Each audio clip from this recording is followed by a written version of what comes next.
All right, let's be honest. If you need to start a fire in the outdoors and you're in decent conditions, let's be honest, it isn't that hard. You need an ignition source, some sort of tinder, and a place to do it. If it's dry, nice outside, that's pretty easy to find. I mean, just look around me. Tons of leaves and stuff. However, it's not like that today. It is cold, it is raining, and we're gonna try out survival fire starting stuff. 3 different ways, maybe 4, of starting a fire when it's raining and cold. Because if you're in a survival situation and it's 70 degrees and sunny and everything's dry on the ground, you're gonna be fine. But when you're really in a bad situation and you need to bust into that emergency fire kit to use one of these methods, this is what we're gonna test today and see how they work. We're gonna test using a spark wheel, ferro rod, and Yuko stormproof matches, and we're gonna do it using a couple different tinder sources, be it the cotton balls, GoFire tabs, and my favorite, which are the little Dixie cups full of sawmill gratings. So I'm gonna get this camera set up. As it's raining on me and it's cold outside, we're gonna try it all out. All right, so today we're gonna be starting a fire in this little emberlit stove. If you haven't seen it before, I have a video where I used it before. But the first thing we're gonna use is these little cotton tabs. You've seen these in pretty much every kit I've done in a spark wheel. Okay, we're gonna try that first. That is going to be our first shot at making fire and to see how hard it is. Now, as you can see from looking at the table, this is real world conditions, man. It's cold, it's wet. I'm cold, I'm wet. So first thing we wanna do is we wanna fluff this guy up like that.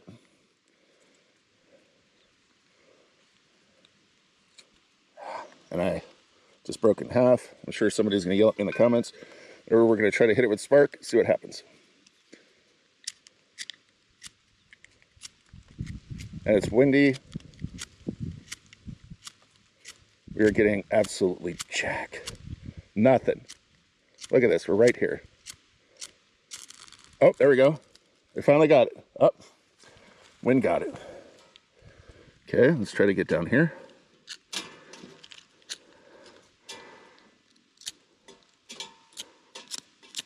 Can you guys see this, I hope?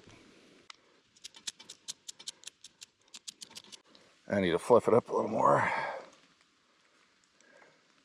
So this is the wax impregnated cotton starters. I'll tell you right now, I'm not the biggest fan. We are getting absolutely, there it goes. Oh, it starts for about a millisecond.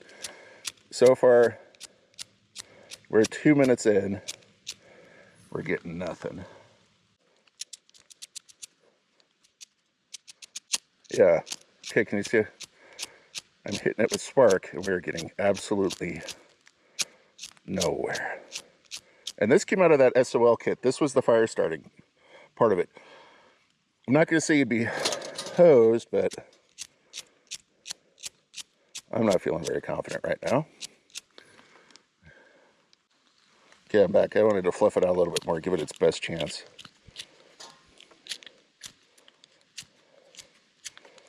All right, I'm going to say right now, that's not going to do it for me. Next up, we're going to go into my fire kit, and we're going to get a ferro rod. We're going to hit that with a ferro rod. Now, the reason I'm going through all these is to show you real world how hard this is, because you can watch YouTube videos of people who do this all the time, and they make it look like it is as easy as lighting a match. And let me be honest, and we're gonna get to that.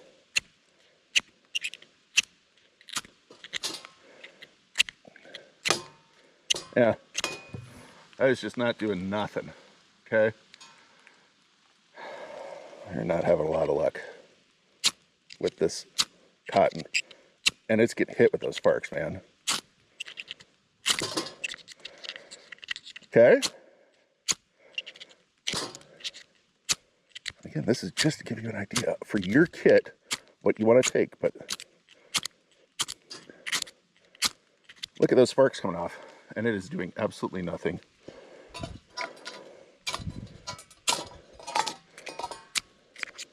I mean, it could be that fire tab, and that's what we're here to test. So, number 3 has entered the chat.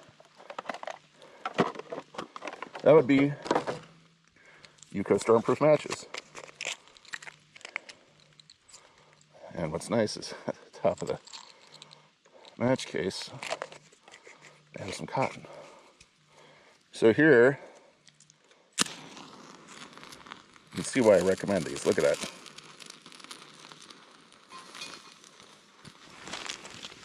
Okay. So, with the UCO stormproof match, we finally have something going with these cotton tabs.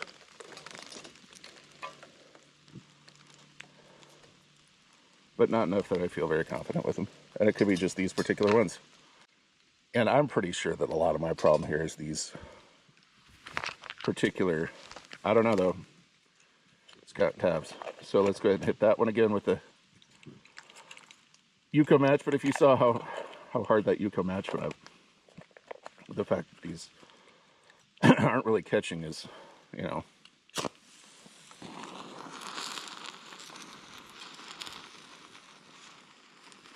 All right, what do we got? Is it going to stay lit? Did that get a twig going? Because again, real world conditions, it's cold and wet. Is that going to dry the twig out enough to get going? So we got some airflow underneath it.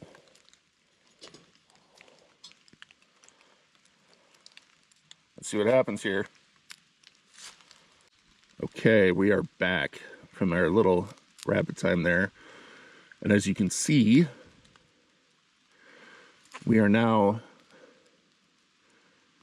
finally getting enough heat out of that fire tab that it dried those twigs out. And if we wanted to, we could keep adding twigs and keep kind of building up the fire until we got to the point where we had, you know, some actual logs that maybe we were able to get. So with a UCO match and having to cut those open, they finally went. So yeah, as you can see, watching these guys in perfect conditions with dry tinder, obviously yes, you can hit something with a ferro rod and get it going, but this is not going to be the conditions you're in. So I will be back in just a second, and we're going to try our next method. Oh, that feels good, actually. It's cold out here. Oh boy, that feels good. Just a little fire like that. It's amazing how it can help out. It's a tiny little fire. Okay, we're back, and this is our next method. So these are just those GoFire tabs. These things are great, but let's go ahead and see. Let's see what we can get it to start with.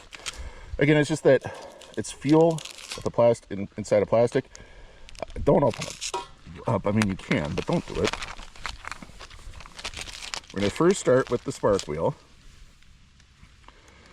and then we're going to try the ferro rod. Okay, we're going to go ahead and speed up through this one because, as you can imagine, this didn't go well. The spark just wouldn't take. It just basically discolored the plastic, and that's all that happened. So here we go. We're back. But I'm having no luck with it. Okay. So that didn't work. Now, let's try our ferro rod and striker. Now, normally I would use a knife for a striker because it works a lot better. But again, real world, you're going to have just the ferro rod with you maybe in your kit. And it is throwing some serious spark on that.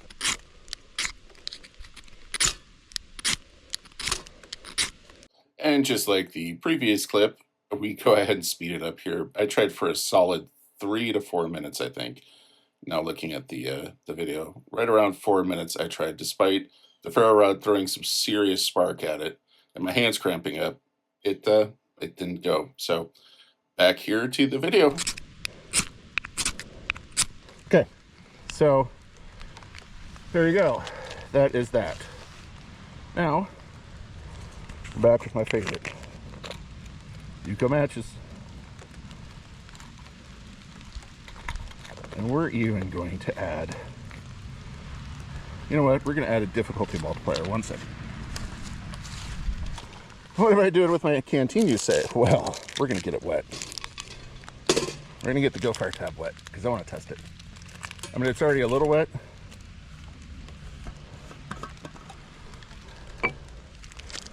It's already a little wet, but we're gonna get it real wet, okay?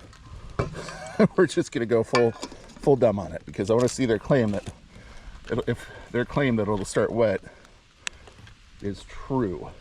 Because again, real world scenario, this might have been in your pocket, and it might not. You might not have the luxury. Oh, yeah, there it goes. Yeah, and you saw I soaked that thing. There it goes. Like kaboom. This is why I love the GoFire and the Yuko combo. Like that thing, there's still water on it, and it is going. Huh? Wow. Oh, that feels good. Don't start my hand on fire. Huh? That gets a pass. So the Yuko match and GoFire combo is an A+. I gotta put the camera back. Holy Toledo. Wow. That is going.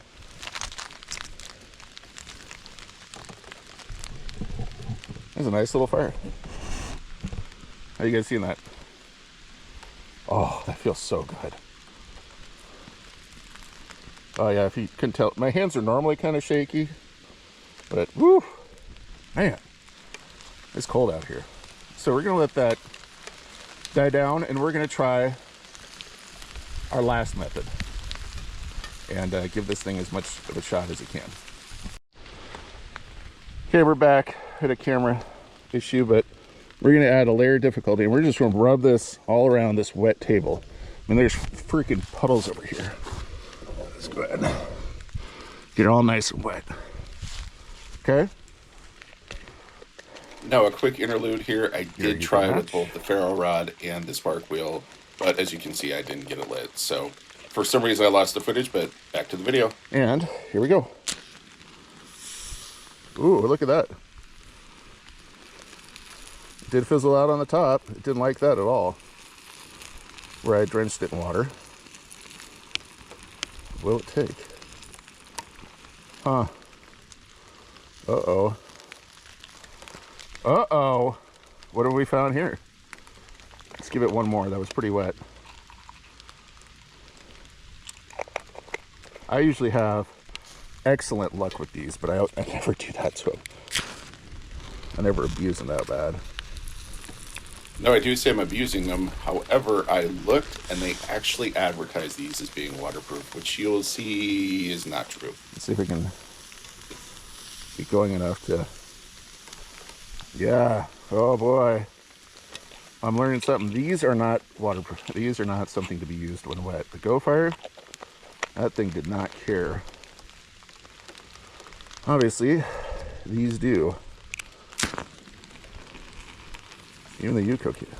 Boy, this is definitely a learning experience. So, I mean, if you look at the Yuko matches, they go up like a freaking firecracker, literally, like a freaking firecracker.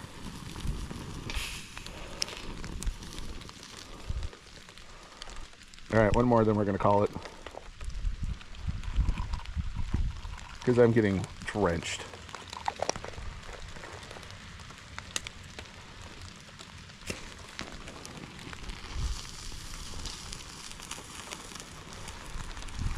Can it? Will it? Oh, we might have ignition. There we go. It's finally going. Okay, so what I learned about those is they're absolutely not at all weatherproof. I used to probably say duh. You're going to say it down in the comments. And you're going to be absolutely right. But that is why we test our gear. That is why we test this stuff real world. I didn't think that they would be, to be totally honest. But that is eye-opening when I can literally, you saw me, I drenched the GoFire in water and it was fine. And you also saw, that's the beauty of the Yukos, is they're like the trick matches, right? They just keep restarting. And they are in this waterproof little container. But this is what I like about these things, is that when they get going, they get going. So even though it's wet and it's windy, it's trying, man. It's gonna stay going. So I would say with this, you immediately have to get it lit after taking it out of a dry container. Like, this is my little fire kit. Oh, it's just in a little Pelican case. I had a video on it that I'll probably, it'll be at the end of this video, it'll be linked. But yeah, that was rather eye-opening, to put it mildly, all around. So, let this burn down a little bit. And we're going to try once more with the cotton tabs. Or I maybe have before, I don't know yet, but going to give the cotton tabs one more chance, and then we're going to wrap it up with some final thoughts. All right, so I got a guest, Chris from BarnYard Outdoors, who's going to try to light the cotton. Let's see if he has any luck with the spark wheel. Okay. Oh, that's what happened to me. I got it going for a second and it died. You just need to fluff it out more. You see, that's the problem with those particular ones, is they're so wax impregnated. Yeah, I had to use a knife and I finally got it with the Yuko. They don't taste good, I'll tell you that.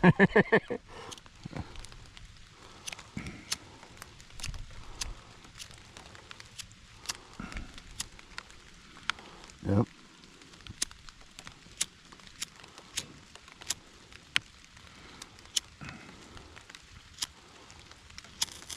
Okay, there it goes a little bit. Oh, darn it.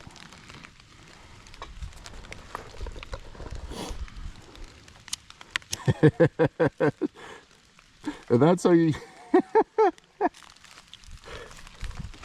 yeah, I think it's those particular kind. I think it's easier, just junk. Yeah, and that's from that awful terrible, oh, that's your lighter. That's from that SOL survival kit. So okay, again, just goes to show you need to test your stuff before you use it. I've used other of these before and I've had luck with them. no, the fire plugs I used work really good. And the ones out of the Best Glide kits, I don't know what they are, they work good. I just grabbed these because these were the last kit I tried and I wanted to try them because somebody said that they were really good. So, as you can tell, it's raining a lot. I'm going to turn the camera around and wrap this up. Okay, guys, I hope you found this insightful because I stood out here getting drenched in the cold just to bring this to you. And I learned a lot, actually. I really did. I really do think that those cotton tabs that are included with that SOL kit, I just think that they're not that great. Because I have used others before, ones for the Best Glide kits, and I have had them work with a ferro rod or just, you know, something basic. As you could see, even hitting it with a lighter didn't work, and I've had that work in the past. So I think it's something with those particular ones, but this just goes to show you need to get out here and test your gear, and you need to figure out what's going to work best for you, because if you're in a situation like this where it is cold, wet, and you're stuck in the outdoors for some reason, you need to have a reliable way of starting the fire and getting warm. Because what are the things that are going to kill you real fast? Exposure, hypothermia goes with exposure, and dehydration. That's going to kill you real fast. So I hope this helped you out today. And I already know, I don't even have to tell you to go down in the comments because I know you're already there. You already light me up. Let's go. All right, let's start the fire. Let's start the conversation. I really want to hear what you have to say. But I know for me, for my particular uses, for my particular stuff, my survival kits are always going to have Yuko matches and one of those GoFire tabs and, you know, some of the better fire plugs, because I know those will work. So those are always going to be primary. Secondary will be a lighter. Tertiary will be a ferro rod or a spark wheel. So that's just for me. I want to hear what you guys think. And while you're down in the description, down there commenting, I would love it if you would like and subscribe and share and do all that stuff. And also, while you're down in the description, my buddy Chris here from BarnYard Outdoors, he was here helping out. And I have links to him and some of my other buddies down there that they would love your support. Please go down there and give it to him. And finally, while you're down there, you knew I was going to say it, please support your local animal rescue or animal shelter. If you don't have one, I've linked some in the Nebraska, southeast Nebraska and Iowa area. They would love your help, be it with your time, money, or even better, adopting a new best friend. Till next time, I'm gonna go sit under the awning of Chris's tent by his stove here and warm up before I maybe make some dinner and head back home. But I'm gonna get warm because it is raining and it is cold and I'm freezing. So I will see you guys next time. This is the most ridiculous video so far.